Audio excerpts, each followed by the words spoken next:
push the button. Yeah, live on Facebook. That's exciting. Exciting times.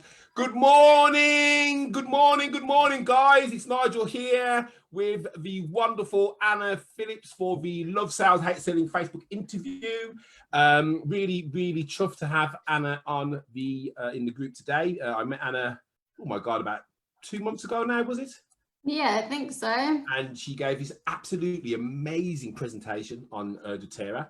And if I'm completely honest, it was the first time I actually understood the company and the product. So well done to you, Anna. But I wanted to come today and share her story with you all. So yeah, let's get going because I know you're a busy lady. Anna, so what do you do for a business?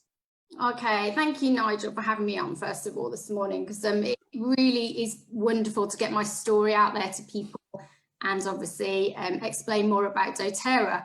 So I am still in the NHS Okay. a few days a week, and I do run a doTerra business alongside that. And I'm also a Reiki master, so I get to work from home and do full Reiki treatments, which I absolutely love. But my passion and my focus is absolutely natural health, supporting people to have the choice on their own health journey, because there are other ways than just medicating all of the time. So it's explaining to people the choices and how these essential oils can support us in our everyday habits as well. Excellent. So you mentioned NHS. So yeah. Are you a doctor? Tell me more. No, I'm not a doctor. I'm a registered paediatric nurse. So I've been Birmingham Children's for 16 years. I was in intensive care as a junior sister for over 10 years. And then I took a office job, which is a lot nicer hours. So, you know, intensive care, it's you know, take my hats off to all my colleagues still there.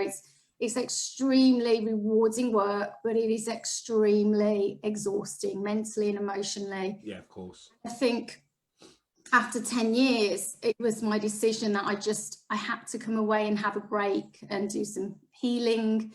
You know, seeing all that trauma every day, it's not normal. Yeah. So I started my own healing journey, and then Reiki actually came into my life, as the universe always aligns, and it brought Reiki to me at the right time. And Reiki comes to your life when you need it. Yeah, it's very interesting. I like that. So Reiki comes to your life when you need it. Okay. Yeah. So what inspired you to I suppose partner up with doTerra? So I started working from home with Reiki, and I was able to help more and more people through my own healing journey, healing myself, and then healing and helping people to heal themselves.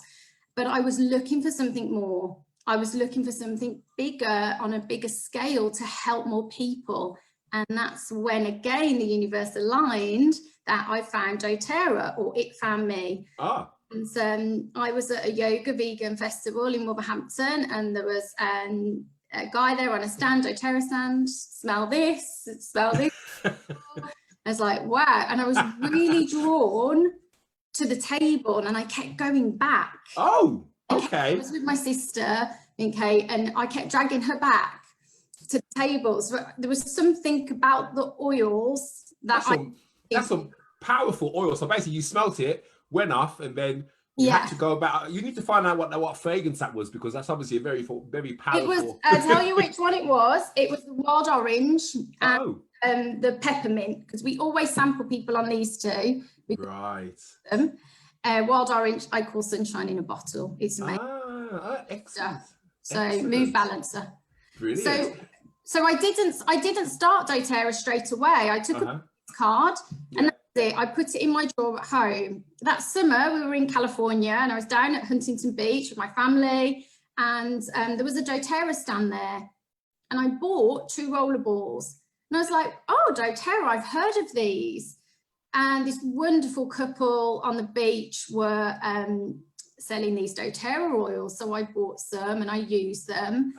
They were amazing, and I used them for sleep, actually. Oh, wow, okay. Started to change, and that's a funny coincidence. And then when I got back to the UK, I found the card out and I actually rang Jonathan, this guy. Yeah. And I said I was interested because I knew there was a business side to it. And basically his wife came over to my house and we had a chat about the oils, and I had a wonderful oil massage, and I felt incredible. It was like a completely different experience. And I was like, I have to have those oils in my life. and I did, and I bought a kit, and then that was it. I was like, I have to share these oils because of the impact they had on you. Yeah. And I love those stories where you've gone through a journey, and because of the journey you've gone on, and the fact you've come out the other side, you want to share that with other people. Yeah. And I tell you what else was nice is that as well. It does show the rest of the wider business community that, you know, opportunities, yes, you may come across an opportunity which isn't right for you at that moment in time. Yeah. But the fact then that you saw that brand again and thought, I want these in my life, and then went back to the original person who you'd spoken to and obviously became one of his team members or whatever. And that kind of shows the power of strong message and a product which kind of provides a transformational solution. So, excellent. Yeah. So what kind of challenges have you had to overcome with the business? I think for me, especially as a nurse, I know these work on very, you know, so many layers, so many levels to support, because we're not allowed to say cure or of course. heal for compliance, to support our body in so many ways. And really, I just want to give everybody an oil and say, because so many people are on pharmaceuticals and they don't want to be on pharmaceuticals. I mean, my biggest pull into doTERRA was the fact I used to always be on antibiotics for tonsillitis. Oh, wow. When I used the oils in water, I couldn't believe it because my throat was fine the next day. And, you know, usually I'm knocked out in bed for 10 days and well, and I just couldn't believe the power of these oils. Wow. People come to me, I'm like, try this oil, and you try not to do that because they think you're a bad woman. Yeah. But you know they work, and you want people to have those experiences that you've had to improve their sleep, to help with their anxiety, to help with their gut issues, skin issues, whatever it is. And, you know, overcoming that, I've got to take a step back, and not everybody wants that immediately. Yeah. They do want them, they need them, but it's just getting them to that point. Of course. And that takes time. So, you know, building that relationship and that connection. And what I do is sample people an oil, and then they use it. Yeah. And if that one doesn't quite cut it, we try another oil. Try another one. Yeah. So 9 times out of 10, they have an amazing experience with the oil I've sent. Brilliant. Yeah, really. So, you know, one tiny drop of oil can really improve somebody's sleep or emotions. So, or whatever we're sampling for. Yeah. I mean, one of the things that you could do to kind of get away from, because from what I gather, what you're saying is you don't want to be like in people's faces saying, do this. But yeah, I think one of the things which would help you going forward is most certainly with the customers that you've had, the people that you've seen who've had a transformational effect by using the oil, get testimonials. Ask them to send you a video testimonial, and then if you've got your own website, just have them all there lined up. Because you know that is part of the kind of the whole know, like, trust thing, and people trust other people who look like them. I know him. He goes down. You know what I mean? So if you can get testimonials from people, just find a place that you can hold all those testimonials, and then anybody that you maybe speak to or is maybe in the sample mode, maybe say, oh, by the way, go and check out my testimonial page, and you'll hear about some of the amazing results that other people have had. So, boom! Oh, great idea. I do put a few testimonials up, but it's always copy and paste, isn't it? And get permission and Well, if you get if you ask them to send you a video testimonial, even better. Put that everywhere. Idea. Everyone's got a mobile phone. Everyone wants to be a video star. So I think that would work really well. So what advice would you give somebody who wanted to start any kind of business right now in 2020 post-COVID? Yeah, good question. I mean, actually, in doTERRA, we've been doing amazing online. We've had the best few months because people time to Yes. sit down and learn, because they do probably have more time if they're at home. So I would say, first of all, I meditate a lot, and I'm a big yogi as well. So my answers do not come, and nobody answers will come in the mental chatter. You have to still your mind. And when you meditate and you're still, you don't have to be sat doing your yin. You can be, walking through a park. That's meditation. And when your mind is still, the things you need will come to you and your answers will come to you. But focus on what you're passionate about. You know, I'm passionate about helping people. Yeah. I'm passionate about natural plant medicine. Yeah. I didn't say natural plant medicine, did I? I said natural essential oil. I'm, you know, find the things you are passionate about. If you're a person that likes to write things down, write it down. Yeah, yeah. And what is a career and what is a hobby? You know, they're very different, aren't they? Yeah, absolutely. I love cooking, but it's not a career path, it's a hobby for me. Yeah. So find that thing that gets the fire in your belly, that wants to get you up in the morning out of bed. Because for 10 years going into intensive care, even though I was absolutely on my knees, shattered, I always went in with a smile on my face. Yeah, yeah. I knew I was giving back and helping people, and it was bloody hard work. And, you know, starting a business, it's equally, you want, you know, the rewards of working for yourself, creating that financial freedom, and then you've got to still put that hard work in. Yeah. So be prepared. Once you found your passion and you've meditated and stopped all the mental chatter, be prepared to work hard, because things don't just fall at your feet. You do have to put the hours in and make those connections. Yeah, yeah. And what you've just said, Nigel, like joining some of your networking events, or whether you go onto a social media, how to, you know, get the most out of social media and stuff like that. Yeah. Still learning, it's all new to me. The thing with technology right now is that it's constantly changing.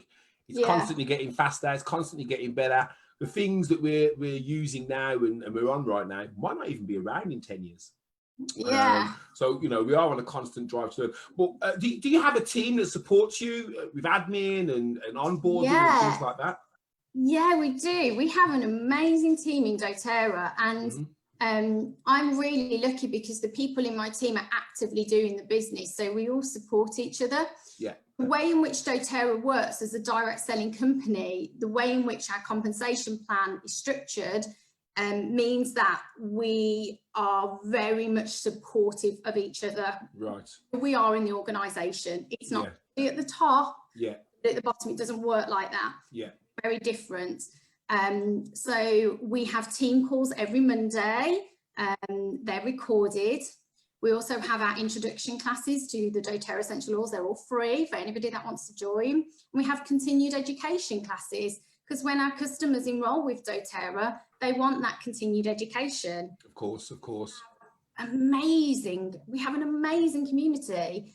I've got a lady in my team in South Africa. We're just building there because doTerra's just started building in South Africa. Oh, wow. Okay. doTerra's worldwide. So it's really cool because they're an hour in front. So she jumps on the team calls. And brilliant. It's just awesome. We have an amazing, honestly, it's like the best thing ever. You can see how much I love it. I know, I can feel the energy coming. I'm like, where do I sign? I've got my oils on as well. The one thing I was going to say, I'm assuming that you've got online assets like a Facebook page, and do you have your own website?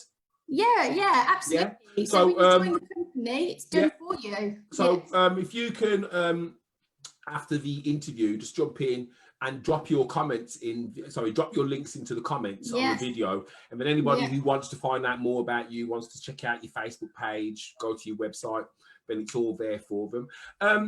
Following that, is there anything that the group can help you with right now? I always think, actually, it's really important to exchange energy. So what I can necessarily just get from you guys, it's what I can give back as well. So, you know, do come and visit my page, Essential Nurse Anna. do ask me for a sample, because I send out samples every day of little tools to help with mood, sleep, whatever it is you're dealing with. So ask me for a sample, direct message me, and I'll send you a sample out. And come along to one of our free classes that every Thursday, 1 and 8, to learn more about doTERRA, why they're so awesome, and why doctors are using them. Okay. Well, make sure you drop those comments in so people can definitely, you know, if they're interested, come along. We've got a few people on. Yes, Ernie agrees with you that the NHS is tough. You know, I would imagine seeing traumatic injuries and people who are kind of struggling to, you know, get back to where they want to be. I mean, that must be quite a toll on people within the NHS. I mean, it's bad enough for myself just going to see my dad, you know, but obviously you guys are seeing it on a much more massive scale. You know, what's COVID been like for you in terms of being in the NHS, and you know, what's it like? Has it been, I suppose, as scary as the media have made it out to be, or was it a lot of media hype and you had it all under control? I mean, tell us a bit of insider. You didn't tell me you're going to ask you that question. To be fair, it's only just come up. So if you think, okay, so I work in paediatrics. It's been very different in peds to adults. As well, we have shut all the beds for elective admission, so we only are taking in emergency cases. Same across the board in adults. So the hospitals have actually been quite quiet. I can't speak for intensive care environments in an adult setting or the emergency departments, but in the whole, and I've got a nurse friend up in Yorkshire as well, she said it's been quite quiet. I'm not saying like they haven't had COVID patients in, but we, you know, certainly the children's, we haven't been in at all. It's been manageable. I mean, because obviously, I mean, to be fair, as I say, the reason that came up was because we've just gone through that, and you know, there's a lot of rubbish which has been put on social media, and you know, I think there's been a lot of fear around things. So I suppose it's just nice to kind of get a point of view from someone who's kind of in there, seeing what's going on. Well, let's just say, Nigel, we have a lot of empty beds, and I think what frustrates me more than anything is the you know, some people's cancer treatment has been halted. People aren't getting their appointments. And actually what my nurse friend said in A&E up in Yorkshire was that actually what they're seeing come through the door is vulnerable people, alcohol dependent, lonely, very lonely, people coming through that don't necessarily need A&E department. But where else do they go? And that's the thing, it's scary. I mean, my dad had a scare. I mean, we had a scare. We had a phone call from the home, and basically they said, look, we can't do anything more for him. His breathing's really bad. Do you want us to send him to hospital? And for me, it was like, no. And that for me was like the worst place he could go, which is a shame, because it should be the best place. But I think a lot of, as I say, fear, and a lot of people have put off going to the hospital because they thought, oh, that's where COVID lives, which is the wrong thing to think. It's not just COVID, you know, hospitals are full of bugs. I know. And if you think, I've worked in intensive care for 10 years, I've had every body fluid on me, every virus. That's what we're exposed to, you know, and I've never caught anything, and I don't wear a mask routinely. Surgical mask if I'm doing a surgical you're assisting in, you know, I can't get into that this morning because don't worry, I'm gonna take the pressure off. Right, guys, listen, thank you so much for joining in. Anna, don't go anywhere. We'll have a 5-minute debrief. Thanks for joining us. You can catch this video in the group. Obviously, it'll be going on YouTube in a couple of weeks as well. Anna, thank you so much for joining us today. It's been an absolute pleasure. Welcome. And members, have a wonderful Thursday. The weather is glorious. I hope some of you will be working in the garden today, because I'm going to be. Catch you later, guys. See you later.